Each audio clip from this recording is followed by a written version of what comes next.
Hello, dear friends. Today I'm happy and I'm smile because I have person who has best smile in the world.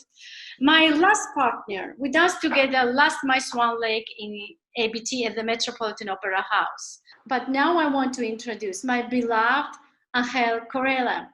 Hello, Ángel.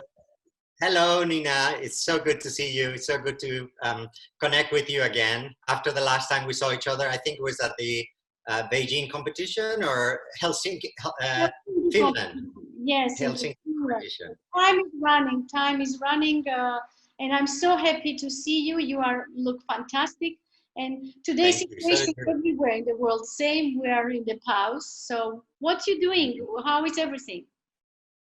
Well, everything it's like it's very uncertain. It's like a scary movie. We don't really know what's going to happen. From one day to the next, we were performing La Bayadere, and we had to cancel all the shows for the rest of the season. And now we're just looking to see what the Center of Diseases of America, they allow us to do, and how people are going to feel comfortable to go to the theater, because we might open, but then people might not come to the theater because they're afraid of the virus. So here in America is really scary because there's a lot of cases, and it's very uncertain. We don't really know what's going to happen. It's very scary. So, Angel, darling, of course, a lot of people knows you what you're doing, but let's start like I really jump from beginning, because my audience and I'm just also learning this new technique, learning how I need to use computer and everything.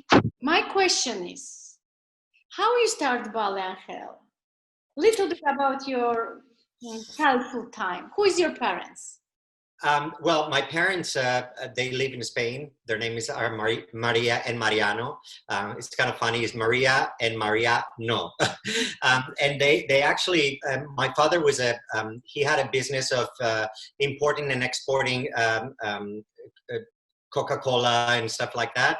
And my mother was a school teacher, but both, they really, really love the arts, and they love the opera, they love the ballet, they love the orchestra. They used to take us all the time to see whoever company or whoever orchestra or opera was performing at that time in Madrid. And when I was only 2 years old, my mom said that I had the pacifier on my mouth, and I used to dance in all the, like John Travolta, in all the little shops. They said that I was always very happy and full of life. And one day, my sisters, they started to take ballet class. Carmen, you know, as you know, maybe. Hello, same to my love. I will. And she has two girls now, so twins, I know. Yeah, so they started doing ballet class. When I was 6 years old, one of the kids in my school got his nose broke and started to bleed like crazy. So I got really scared, and I said to my mom, I don't want to come back. So my mom took me to ballet class with my sisters, and that's how I started. I went to a bigger school in Madrid at Victor Yate. And then when I was 19, I decided to go to a competition in Paris, and I won the gold medal, and then they took me to ABT. Angel, you know, we always say in the ABT, you on stage was shiny little boy, shiny. When you come on stage, so it was lightning, bright, and your technique, I'm not forget it, we danced together Romeo and Juliet, and you was Mercutio. And when you do pirouettes, you do these pirouettes, and music is continuous, and you continue. And I think you skip several steps, and you still continue to turn. It was amazing. But lots of course, lots of other things you do, and I was so happy to see how you grow and how you dance in the ABT. Tell me, please, my question now. You are from Spain, from Europe. You moved to America. Are you speaking English that time? It was difficult for you, or you was just like dreamed about it? My English was zero. I did not speak a word of English when I joined ABT, as you can probably remember. That's why I probably smile so much, because when somebody was talking to me, I would just like smile and I had no idea what they were saying. So it was very, the great thing is that everyone at ABT was very nice. They were very welcoming, and right away I felt at home. So I had a lot of people that they were trying to teach me how to speak English. I learned a lot with Scooby-Doo, you know, the cartoon Scooby-Doo, because a lot of the episodes I knew from when I was a child, when I was a kid, so I knew what they were saying. So I learned a lot with Scooby-Doo, but it's always scary when you have to move to a different country and you're away from your family. That part, it was difficult, but then right away, everyone at ABT made me feel really welcome. And then I started to do roles and I started to dance with partners. Like you, for example, you were saying that I had a lot of energy and I was but I think that was the great thing about our partnership, is that both of us, we had that kind of energy and we were very passionate on stage. So I think that is what made me feel very comfortable to actually have partners that not only they were amazing dancers like you are, but that they were great people and they were really helping me to grow as an artist and as a person. So I was very lucky, very lucky. Angel, tell me please, and do you remember first your big role in the ABT, and who was your partner, and how you think it's very important with whom you dance on stage? Yeah, I mean, I think the very first big thing that I did, it was theme and variations, and I danced it with Amanda Macaro, because I was supposed to dance with Paloma Herrera, and there was some conflict there, and then I ended up dancing with Amanda Macaro. Unfortunately, I didn't get to dance with you until later on. That we first danced with Snow Maiden. I think it was the first time that we danced together. One of the hardest ballets ever in the history of all the ballets. And but yes, there has been some partners that I really, really love, and especially, and I'm not saying this because I'm talking to you. You were one of the most important partners that I have, because when you're working with a partner, you want to speak the same, not the same language, because we have different languages, but the energy and the understanding of who we were and the understanding of the roles and how we connect with each other. It was very, very easy. I mean, you would give me something and I would give it back, and it was this conversation that we had on stage that it was very pure and fun. So thank you so much. Yeah. Thank you, because for me it also partner is very important, and I'm so happy now I have time to talk with my partners, except my two first partners, Andres and Alexei Fadechev. They don't want to talk to me by computer. This is terrible. But who doesn't want to talk to you? That's terrible. I know. They're technical. They're very old. I say to them, they're very old. But my youngest partner and Julio and Philly, Sergey and Andrei were. We had fantastic talk. And I just say you are youngest in the ABT, my last partner. I danced with you Swan Lake, and Marcelo was my Rodbert. And you remember, we have these tricky things, the end we don't say to anybody.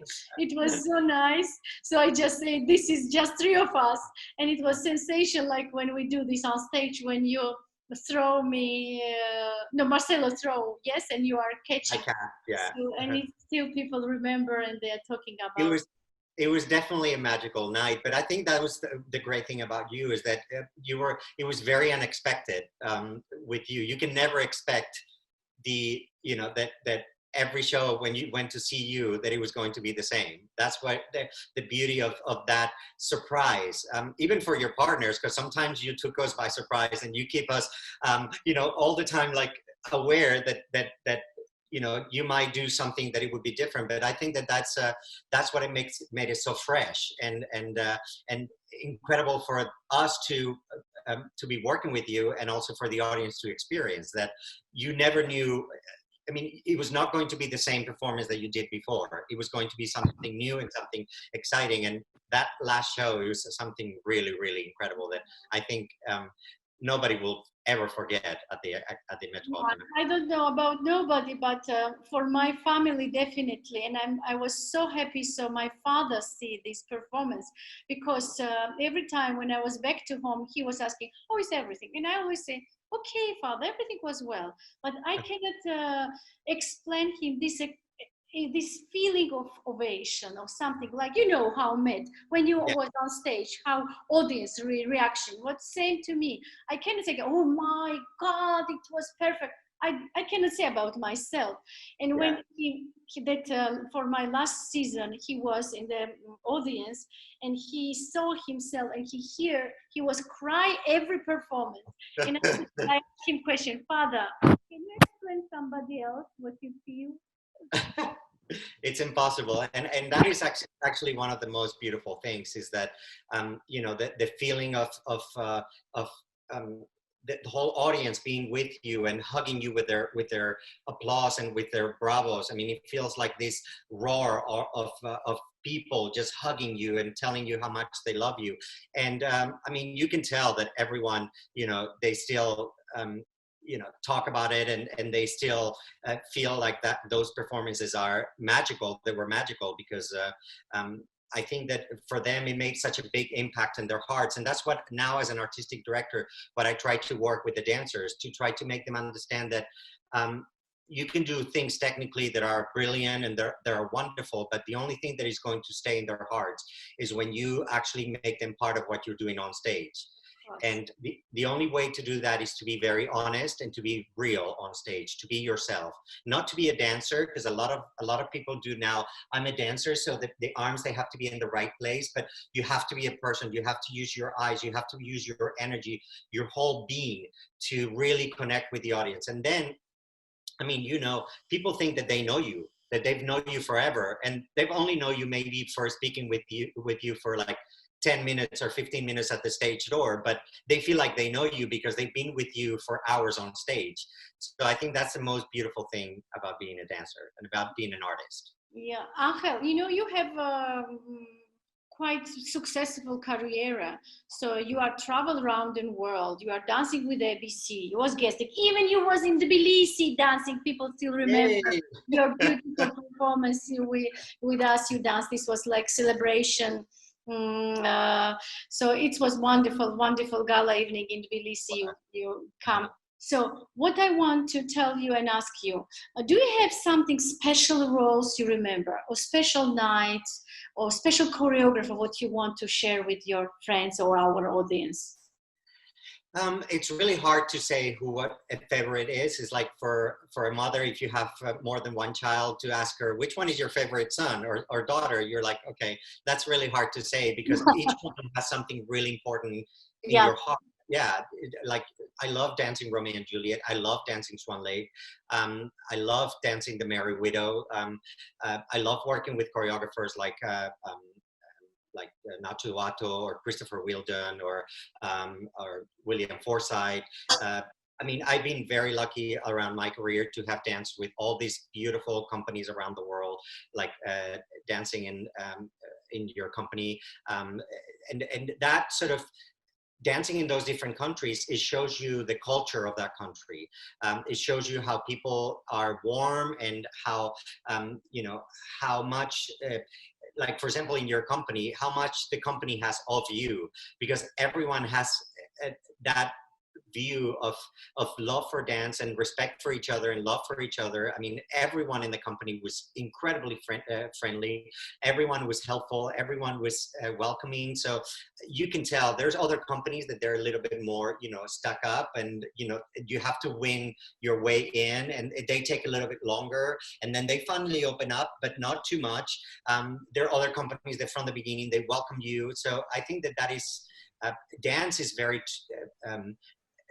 a great example of the culture of each country, and how we connect with each other. I think that it's a very important thing for the arts, especially in a moment like now, for people to understand that arts is the most clear and honest way of communicating between human beings. And you can tell a lot about a person through the arts and about a culture through the arts. So I think that that is something that our governments, they have to have in mind, that that the arts are the thing that defines a country, the culture of that country. Yeah, Angel, this is really true. Today, arts, I think, in the worst position, especially United States, when Met season is totally closed, and a lot of dancers without job. So that point, we don't have high salaries, but we are so happy because we are government paid and we have salary. We keep our salary, and we're working in the Zoom, like you know.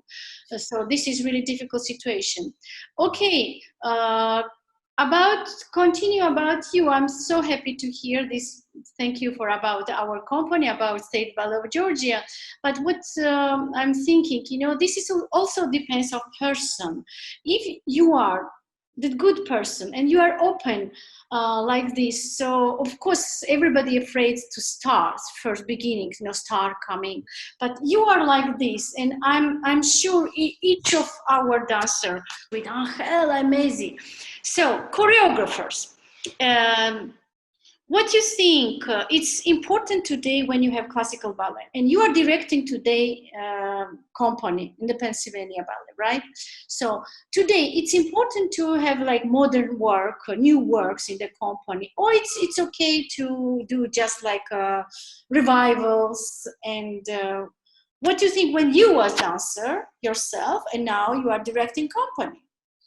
Well, it is a difficult question because every country reacts differently. There are certain countries that they're very focused into tradition and they want to see the certain ballets that they've seen for many years, and that's what that's what their vision for the company is. There's other countries that they're more into new things. Like in Germany, there's a lot of companies that they look more into, you know, new creations and new ways and stuff like that. I think that keeping a balance is a good example and a good thing.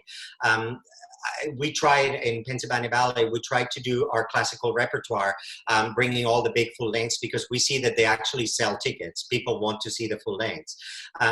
But we also want to create new ballets with new choreographers, that's going to be sort of like the future of the company. And that's what makes you different from other companies, to bring new choreographers and do new style of ballets.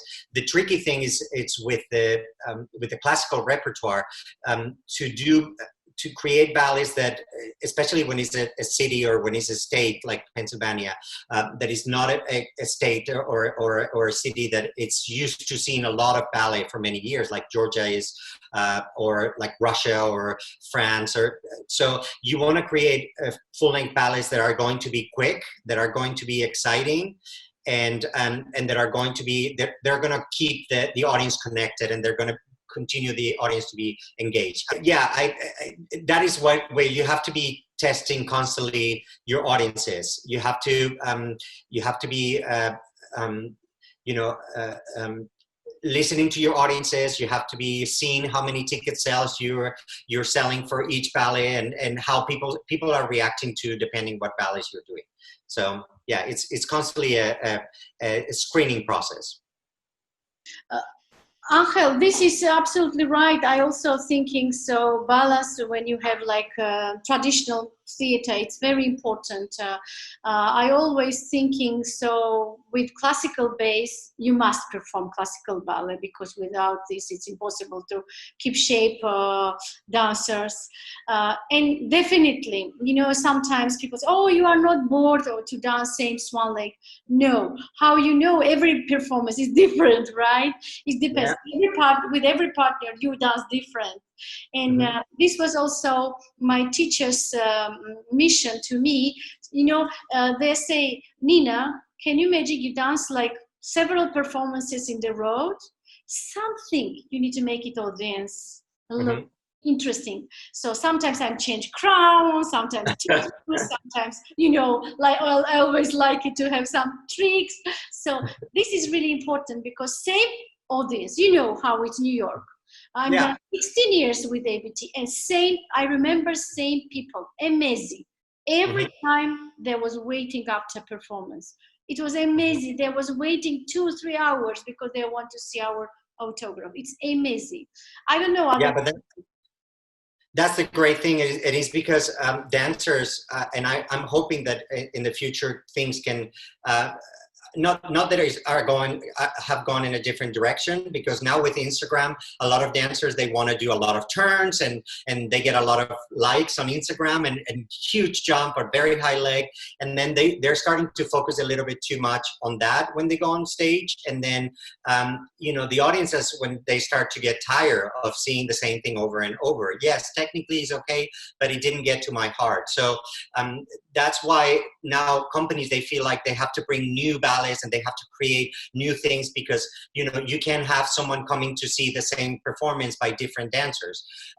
Back in the day, you could see the same show with different dancers, because you knew that you were going to get a different performance from all those dancers. So I think that I'm hoping that will go back to how important it is to have the core of what the importance of the performance is.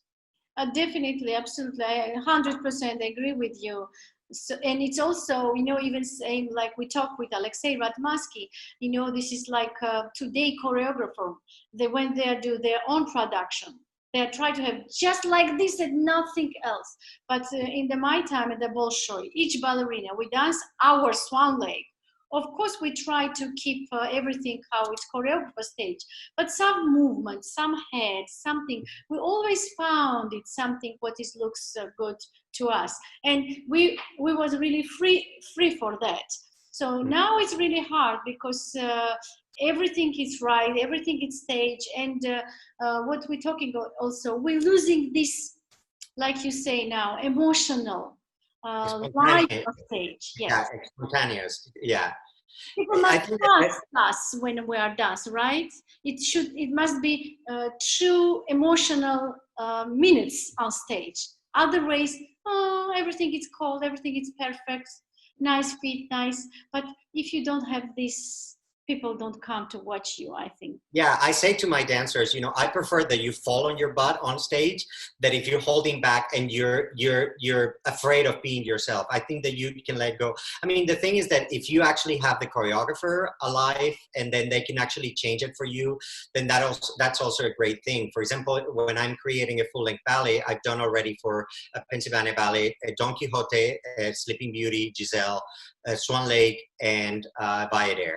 And I'm very lucky, and they're very lucky that we can work together and work with different girls. Like maybe this arm doesn't look good on you, maybe this other arm will look good on you. So that you can work with them. In other companies, they're very strict of, you know, the choreographer wanted it this way, and maybe the choreographer is not around, so they cannot change it.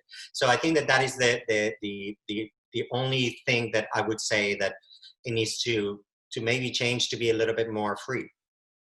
You know, this is, we exactly talk with Ratmansky, you know, because he said to me, Alexei, so this is, he do revival, Petit Pas revival by notes. And we have this wonderful argue, you can listen this interview. So my view and his view about this. Ángel, okay, let's go to talk with you about, you know, what you say today, what we try to teach to a new generation. It's very, very important, because by Zoom, by computer, nothing same like tete-a-tete in the studio. You breathe together, you screaming to them because we want it so they will be good, or we just say you are good, and then we start again to say this is not good, this is not good, this is not good. So this is, our work is different than others in the world. Like, we need this connection, and what is so sad today, we don't have this possibility. But tell me please, when you was young, now it's people is interesting, when you was young, are you was disciplined? Are you work hard? Or you were so talented to do everything and you was a little bit lazy boy? If you ask my sister, she would say that I was lazy. I mean, I was very lucky that I was born with certain facilities. I mean, I wasn't born with a great physical body for dance. I mean, my legs were not extremely long. I didn't have very well arched feet. I mean, I was well proportioned. I wasn't very tall, so I was well proportioned, but I wasn't born with a great body for it. But I was able to turn really well. I mean, my rotation, it was actually since I was a little boy, I used to do turns a la seconde when I was 6 years old. So that was easy for me. Jumping, it was easy for me because I think I used to rollerblade a lot. So that being on your thighs, it made my thighs really strong to be able to jump. For example, when we were in Madrid, my sister and I, we had to get up at 6 o'clock in the morning to be able to catch a bus to go into the city, because it would take us an hour and a half to 2 hours to get into the studios.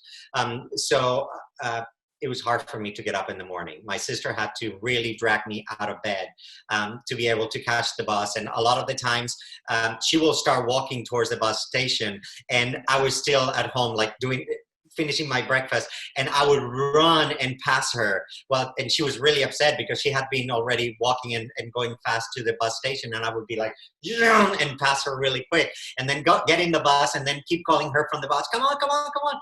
So yeah, I don't think that I was lazy. I mean, it was really hard when I was dancing.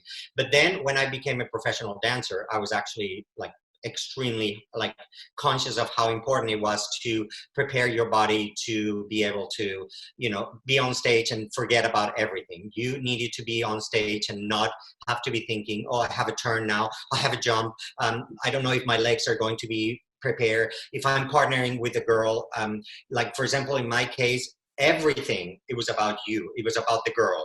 Never it was about me. I would never say to a girl, no, you should do this, you should do that. I would never say that because I put myself into their position and how difficult it would be to be on point and holding yourself. So I always listened to what the girl needed and always agreed with that. So maybe because you have sister, ballerina sister?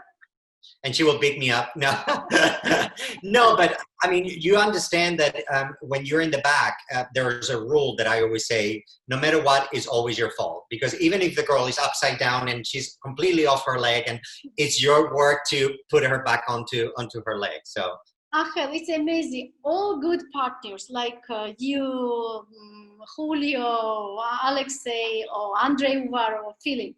All of them, fantastic dancers themselves, they always respect girls. Who is bad partner, they're always have difficulty.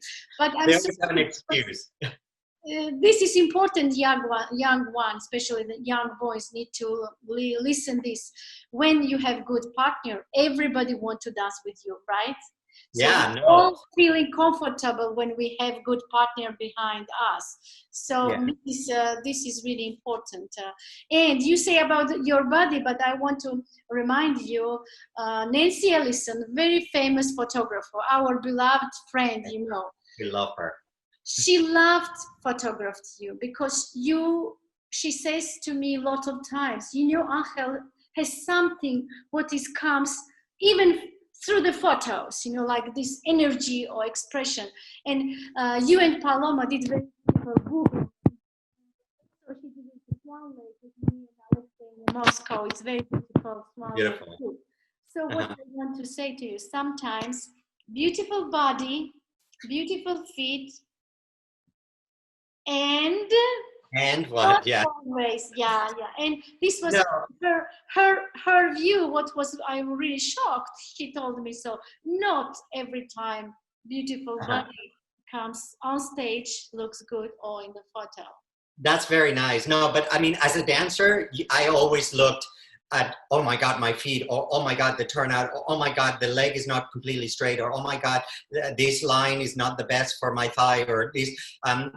Most people, they used to say, like, see a picture, or friends of mine or family, they say, oh, that's a beautiful picture. And I'll be like, just focusing into the wrong parts of, because I'm a dancer, but they're seeing that motion that goes into those pictures. But yeah, no, it's always hard to see yourself and in dancing. This is maybe we are, well, let's say old generation. We're afraid, not afraid, but we're shy talking and say about us. Now I'm starting putting my photos because I always was shy. Oh no, no, how I can put it photo? I have photos with presidents. I have photos with famous Hollywood actors, but I'm shy. But you see, No. his life change. Uh-huh. So if you are not doing this, everybody forget it you. So yeah, exactly. doing yourself also, put it your photo, be active. I'm not so, but now I'm learning, you know, my, let's say, 50s. No, I agree with you. I mean, when I started my Instagram and my Facebook, I mean, Facebook, I use it mainly for, you know, things that I'm doing with the company, with Pennsylvania Ballet. With Instagram, I do a little bit more of my pictures and my videos and things that I have, you know, store and on my library. But yeah, at first I'm like, well, I might look a little bit like, you know, cocky and self-involved and, you know, oh, a picture of me, look how beautiful I was. But I think it's important for people to not so much, yes, for remembering you, but also for us to remember, because I think that it's wonderful to know that we have been part of a generation and a part of history in the ballet world. That I mean, especially your history in the world of ballet. So I think it's important that everyone gets to see that and that they can actually, you know, enjoy with you. I think that is a good thing. You know, this is because, you know, our time, you know, you know how problem was to filming or have something. This is rules. This theater we don't have. This is like live performances and so tapes. What I have, just one tape I have with Bolshoi. Everything other my videotapes. Japan is producing, and this is just live my gala performances. So I don't have anything from Royal Ballet. I don't have anything from. I mean, it's so sad. But sometimes when you put photos, you are jumping or something. Even your students or your oh my God, it's really they're thinking like never do same things, you know. Yeah, no, when I mean now a little bit better, but when I put a little bit of weight and yeah, when the dancers they see you and you're like, no, you should be doing it like this, and they're like, well, you should do it, and I was like, I did at the time, but yeah, it's true. We're very lucky that there was always someone there that they were filming it, you know, a pirate filming, and they give us those, yeah, they give us those videos that are not always the best quality, but at least we have those videos. But still, you can't put them on social media because then you have the companies telling you to take them down. But I have actually our video of the opening night of the Snow Maiden, and you look beautiful. You look stunning. You must with me. You know, this is one. This is really, if you interesting.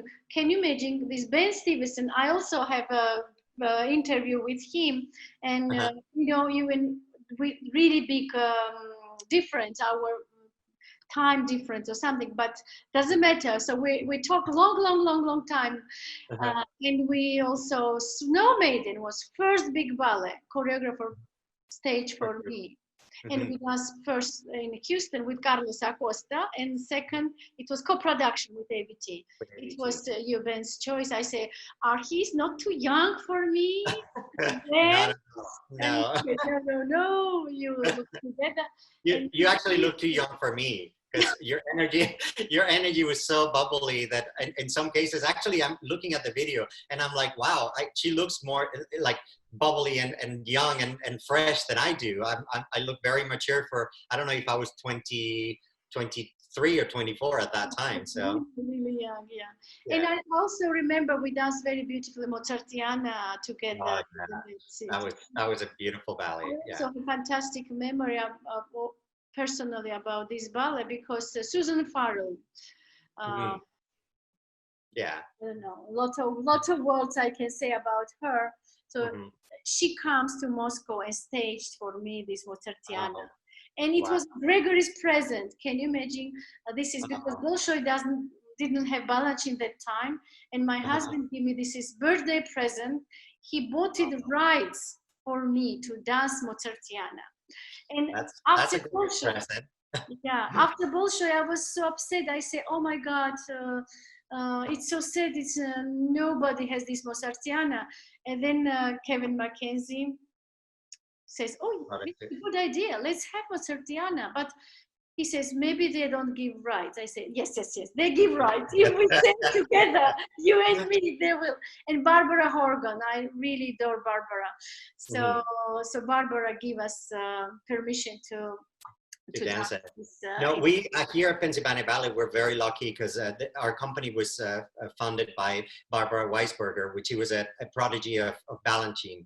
So it's been a very close company to the Balanchine Trust and the Balanchine tradition. So every year we do either a whole program of Balanchine, or we do throughout the season 3 ballets of Balanchine, which is great because you know, we're able to. We have done so far in the 6 years that I've been artistic director, probably like 15 or 16 ballets of Balanchine, which is wonderful. With ABT it was hard, and that's one of the things that I was really sad that I wasn't able to do more Balanchine, because it's across the street from New York City Ballet. So, you know, they don't allow ABT to do that many ballets other than Theme and Variations, Ballet Imperial, Symphony in C, Ballo della Regina, and Mozartiana. Those are the only ballets that usually ABT are allowed to do. So, and I did all of them with the exception of Ballo della Regina. But yeah, no, it's I'm very lucky that now we're able to do all these beautiful ballets. Yeah, and it was also wonderful because Maria Gallegari was teaching us Mozartiana, and she was really pretty. And this was same periods ballerina when Mr. B worked with them, and so they try to keep it this memory and teach us what they really do themselves.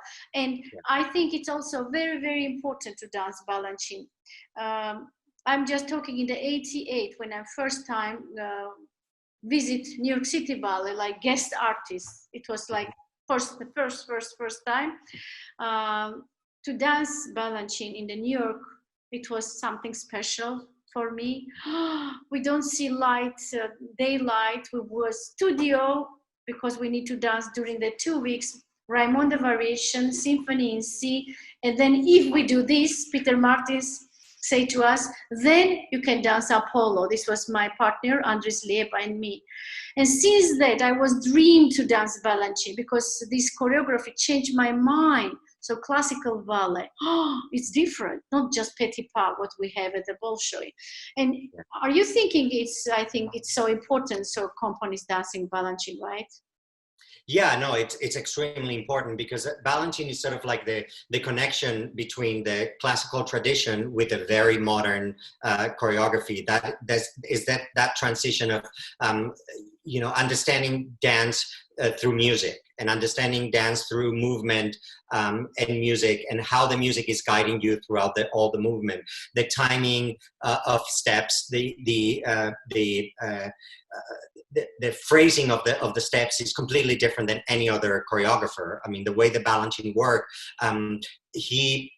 they always say, and it's true, he made music visible with the dancers. I mean, you can see the music through the dancing. Exactly.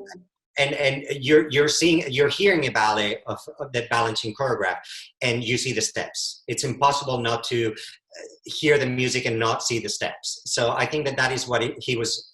You know, he was a genius of that. How he creates so many ballets by using the music as a vehicle to show that music, to show that all those phrases, and even with the Stravinsky, that is such a difficult music because it's not an easy music to choreograph. He was capable of showing the intention and the feel of the music through the steps. I mean, it's and now that I'm experiencing more and more Balanchine than I've ever had, it's incredible, the process of learning it, and how the dancers and how quick the dancers can actually get the steps because of the music. So. Yeah. But yourself, do you have this feeling it was difficult for you to dance Balanchine? Because I have terrible pain of my calves and my bones, because it was like quickly this technique, and to don't put heel down. We teach like put heel down. They say don't put heel down. Everything is tempo. It was difficult for you? It was. I mean, I think Balanchine was much harder on the women than it was on the men. I think with the men, he was a little bit more, you know, not do your thing, but he was a little bit more flexible. With the women, he was really, because he always thought that dance, it was women. probably because, I mean, he did have amazing male dancers at that time, but not as many as women. So, but I think that it was much harder on women, on the choreography of women. But I mean, there are ballets like Theme and Variations that is probably is the hardest thing that you could ever do as a male dancer. There's yeah, Mozart was, it was really, really hard to do. I mean, those variations one after the other, and then the pas de deux. I mean, it was, he was a very, you have to be in great shape to be able to dance Balanchine ballets. And usually what I do is that I put the Balanchine programs at the end of the season, so the dancers are actually, you know, in shape, so they can actually be okay with doing those ballets. Because if you do it at the beginning of the season, everyone is injured or everyone is out, because, you know, the rehearsal process it's quite brutal. And you know what, frankly say, when I was dancing Balanchine, I was so tense and this, and when I go back and I have classical ballet to dance Swan Lake or Don Q, it was so easy for me, you know. I never thinking, never counted, just dancing. It was really, really free and different, I can say different.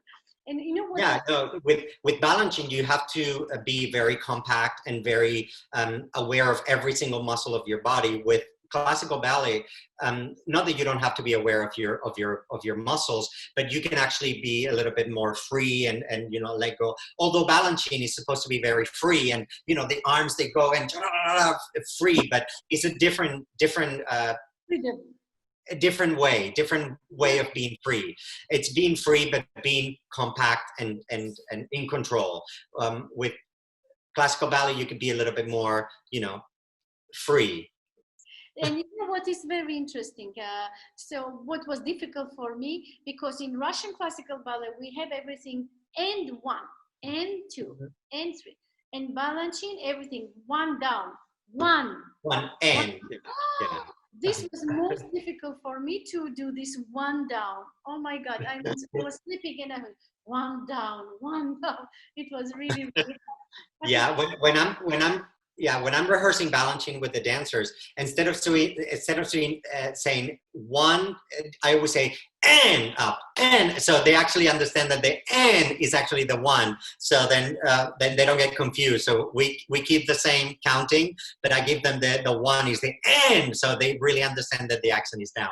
Yeah. But yeah, it's a challenge. But the great thing about Balanchine is also that it makes the dancers incredibly musical, because you're forced to listen to the music. You're forced to follow the music, because if not, you know, you end the variation and you have music left or missing music. So yeah. This is just, comes to my head now. It's amazing. When I was working in the studio, New York City Ballet Studios, and you know, my whole feet was pain, blood was coming, because so many rehearsals, and we need to learn so much things so quickly. And that time, Danilova was live. Oh. And she was old, but she came to studio because they say Russian ballerina, Nina comes from Bolshoi. Even I'm Georgian, but they named me Russian ballerina. Georgians don't like this, but what can I do? So my school is Russia, my teacher is Russia, and I'm born like ballerina in Russia, in Moscow.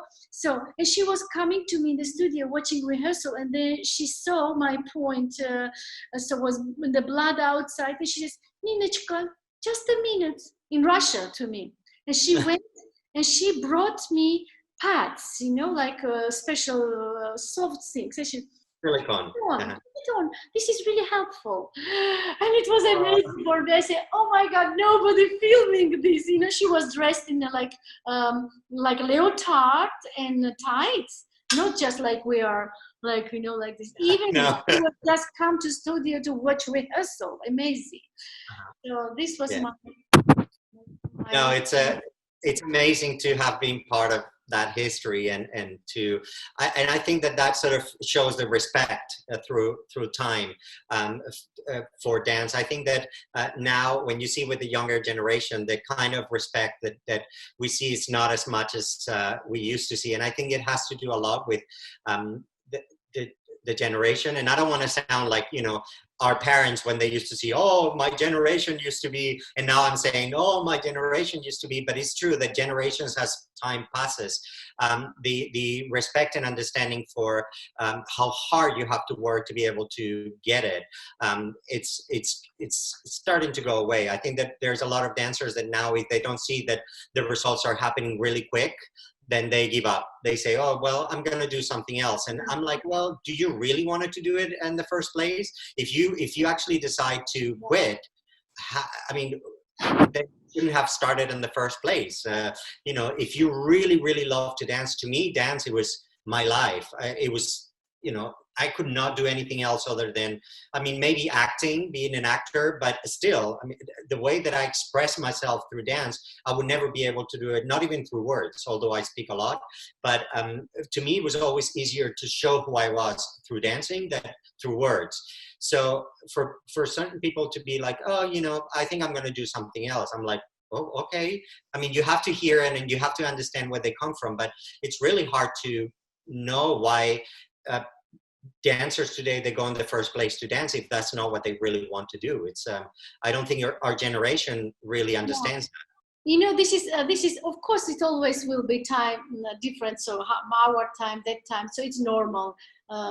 We have this fantastic like son and child, you always father and son, so it's always will be. But same time, you know what I'm thinking, what is really different, they have a lot of possibility, they have a lot of choice, you know, a lot of choice. It's not, if it's, I'm not happy with this company, let me move this company. And this, I'm so tired, this country. So this is fantastic. One point, they have choice. They're not locked like we was.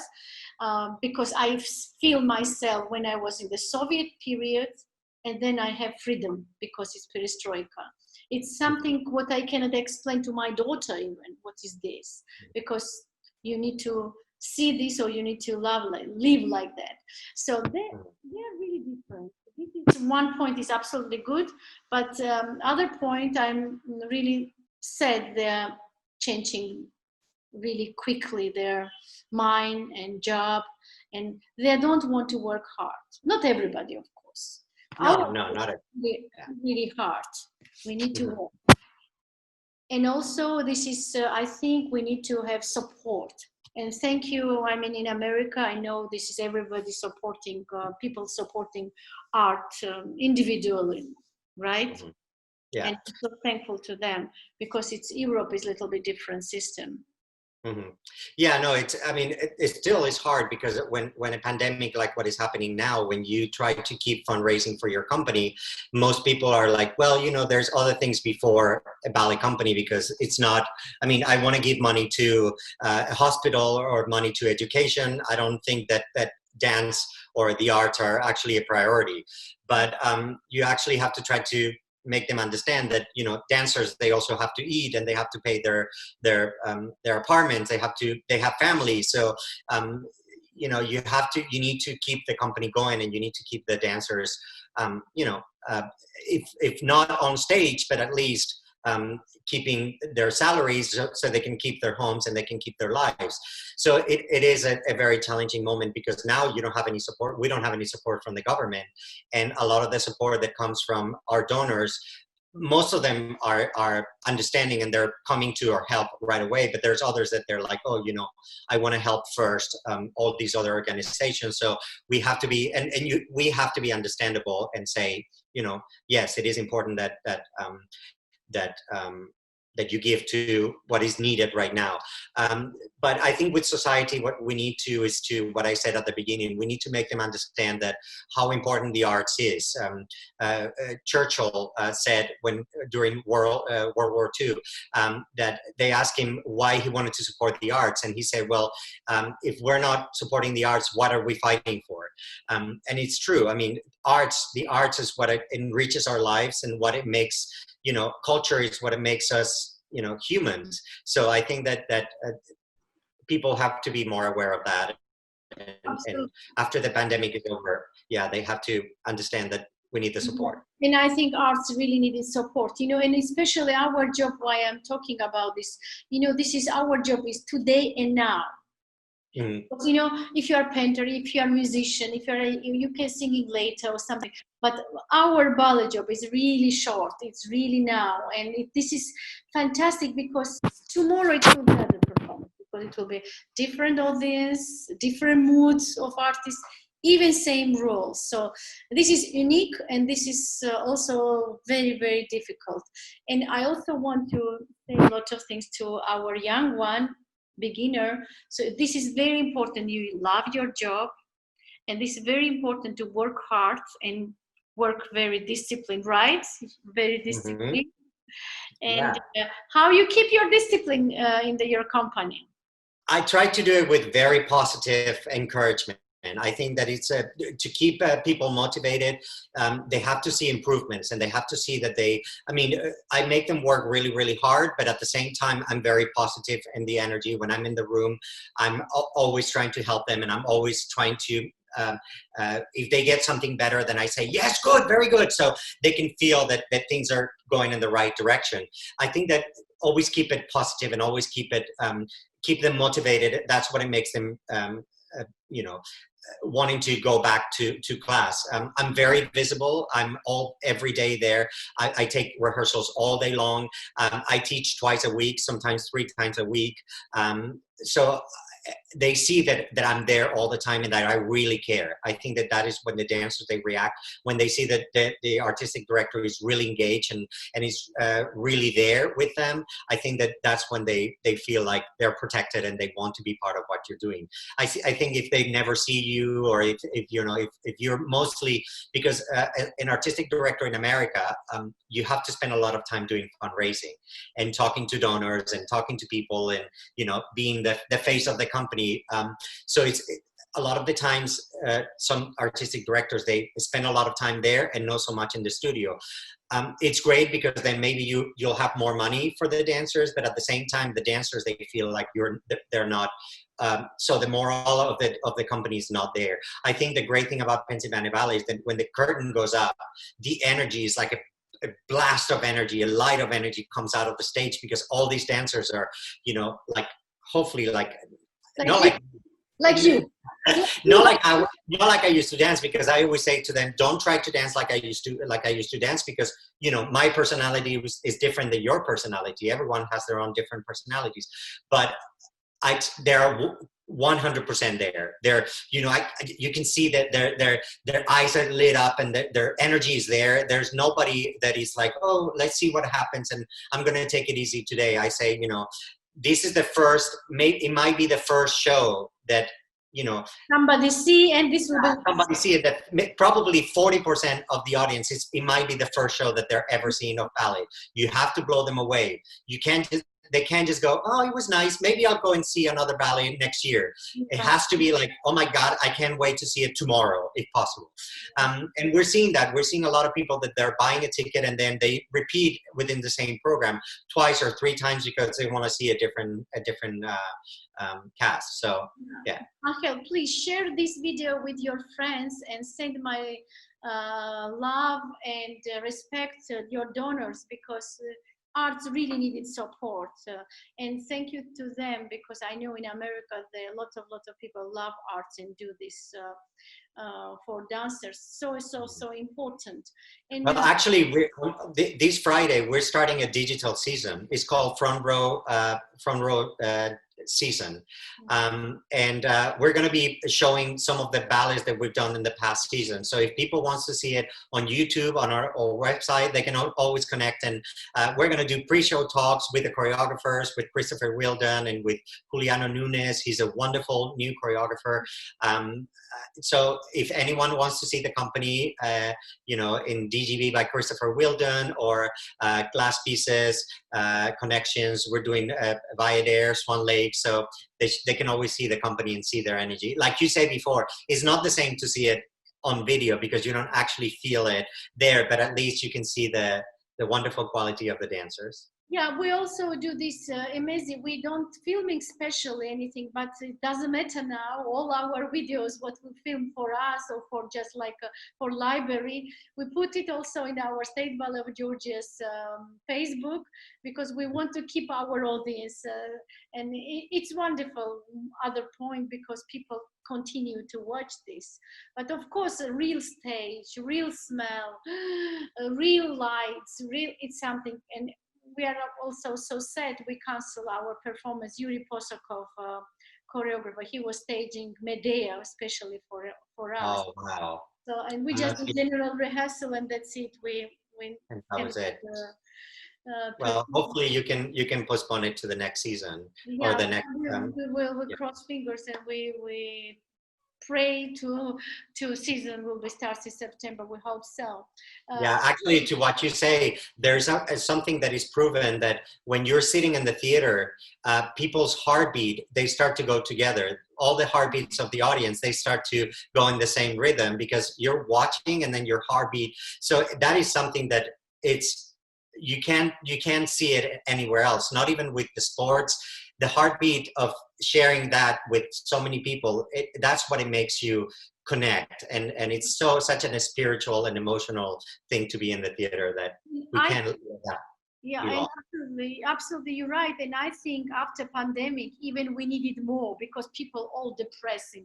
So, and we more needed arts, more needed to sharing emotional feeling and to talk to each other, because like through the screen, it's I love to see you and just hug you. I know. Say how I love you, and I hope everything will be goes far away, and we will start working normally. And definitely. what I want to ask you a question, because it's quite time is running. What you want to say? What you want to say to our audience who will be watch this and I hope so they will watch this hour talking. So what you want to say to them? Well, I mean, I miss them, all of them. I miss seeing them at the stage door to everyone. I miss sharing the stage with you, of course. Those are very memorable moments in my life. Not so much in my career, but in my life. Those rehearsals in the studio, I know they were very, very special. And I mean, I think that. History, it keeps moving forward, and as much as we love that time, that I hope that that things in history will be as beautiful as they were when we were dancing. And I mean, I think, are you still dancing? I'm sure you're still dancing. No, Angel, I'm still happy. No, I'm sure that if you wanted to, you could go back to dancing. Maybe we can both of us go back and do something together. This is then I can say yes, but so far, so I'm really stopped. And I'm feeling like I really enjoy, not because I'm directing company today in school. No. I'm always enjoy to sharing my knowledge, what I know, what I have from my great teachers. I was so lucky. So I really love to share with the young generation, because I want to keep our ballet in the high level, what is very important. I'm a little bit worried today, because it's so many information it's in today in the computer by everything. But nobody explained right thing. Just like this is, I think also now young generation have a lot of information, but they need to clean up a little bit. And I think that, and you're completely right. I think to gain the trust of your dancers is something that is really difficult today, because they see so many different other dancers from other companies. Like, for example, I'm teaching a variation, and they say, "Oh, this dancer does it like this. Can I do it like that?" And I'm like, no, I don't think that. I mean, it might work for that dancer, but I don't want you to do it like that dancer, because maybe that dancer is focusing in the wrong thing. I think that if you give them the right information, especially when they have to play a role, like, why is this happening? Why, Odette or Adil is thinking this way, giving them as much as information, then work with them for them to trust you. I think that the trust is one of the most important things as a coach. And like you say, a lot of people ask me, don't you miss that? And I said, no, because I'm actually dancing with them. Yes. When they go on stage, I'm actually in the back of the theater and I'm going from side to side and going like dancing with them. I get more tired at the end. I know I get more tired at the end of the show that when I was dancing, and I actually get more nervous, because when I was dancing, I didn't used to get nervous. I used to get excited. Yeah, I used to get like, okay, open. I want to start dancing.